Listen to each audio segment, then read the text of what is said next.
یاد رکھیے سرکار دو عالم صلی اللہ علیہ وسلم کی میلاد پر خوشیاں منانے کا رواج ہر دور میں تھا،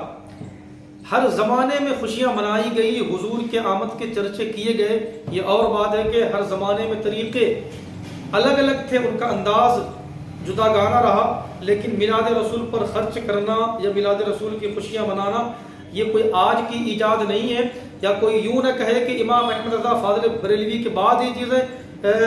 وجود میں آئی ہیں، ایسا ہرگز بھی نہیں ہے۔ یاد رکھیے، آپ ذرا دیکھیں سن 6 صدی ہجری کی بات ہے، آج مروجہ طریقے پر جشن عید میلاد النبی کا جو طریقہ جس نے سب سے پہلے ایجاد کیا، اتنے شان و شوکت کے ساتھ اور اتنے اہتمام کے ساتھ سب سے پہلے جس خوش نصیب بادشاہ نے سرکار دو عالم صلی اللہ تعالیٰ علیہ وسلم کی میلاد منائی اور حضور کی آمد پر بے تحاشا مال خرچ کیا، وہ خوش نصیب بادشاہ ابو سعید مظفر ہیں، جو شاہ اربل ہیں، جو اربل کے رہنے والے تھے۔ حضرات محترم،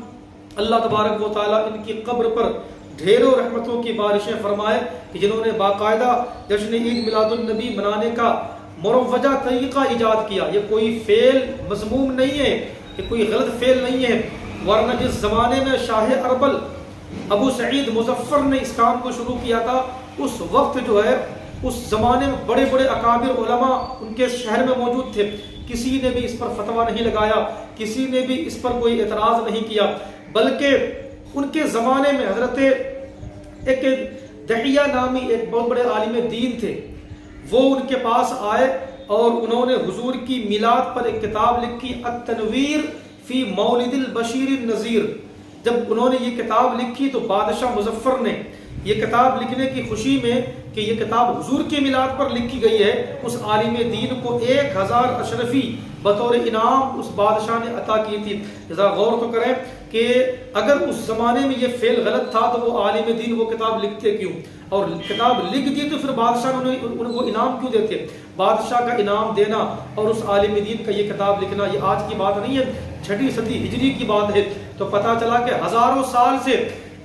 جشن عید میلاد النبی کا رواج یہ چلتا آ رہا ہے، یہ کوئی آج کی ایجاد نہیں ہے جو ہم پر اعتراضات کیے جا رہے ہیں۔ آپ ذرا غور کریں، تعجب ہوگا کہ اس زمانے میں لوگ کیا خرچ کرتے ہیں جتنا خرچ بادشاہ مظفر کرتے تھے۔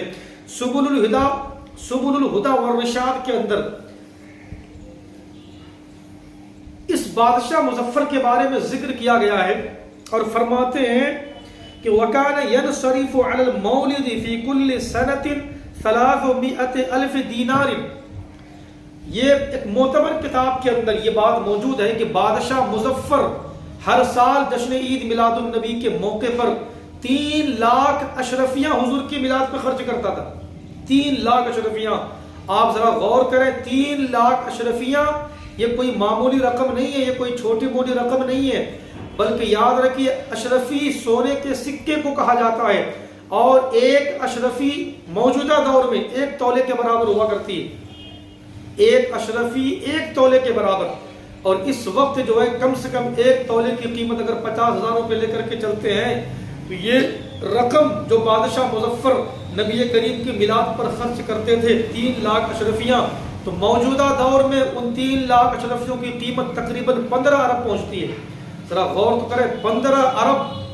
وہ بادشاہ نبی کی میلاد پہ خرچ کرتا تھا۔ اور یہ بات یاد رکھیے، اور یہ کوئی آج کے کسی عالم دین نے یہ واقعہ نہیں لکھا ہے، آج سے 1000 سال پہلے انہوں نے یہ کام کیا اور اس کام کو شروع کیا، اور اس دور کے علماء کرام نے اس پر کوئی اعتراض نہیں کیا، بلکہ ان کی دلجوئی کے لیے مزید کتابیں لکھی۔ اس سے معلوم چلتا ہے کہ ہم اور آپ جو معمولی سا خرچ کرتے ہیں یہ اس خرچ کے مقابلے میں بہت چھوٹی سی رقم ہے، لیکن بادشاہ مظفر کس قدر بھاری مقدار میں نبی کریم صلی اللہ تعالیٰ علیہ وسلم کی میلاد پر رقم کو خرچ کرتے تھے۔ تو اس سے معلوم چلتا ہے کہ سرکار دو عالم صلی اللہ تعالیٰ علیہ وسلم کی آمد پر خرچ کرنا یہ کوئی آج کی بات نہیں ہے، بلکہ ہزاروں سال پہلے بادشاہوں نے بھی نبی کریم صلی اللہ علیہ وسلم کی میلاد پر پیسے خرچ کیے، اور تھوڑے بہت نہیں، اربوں میں کروڑوں میں نبی کریم کی میلاد پر پیسے خرچ کیے۔ حضرات محترم، یہ بات سبل الہدا والرشاد کے علاوہ البدایہ والنہایہ کے اندر بھی موجود ہے، اور انوار ساطعہ در مولود فاتحہ کے اندر بھی یہ بات موجود ہے کہ تمام تر علماء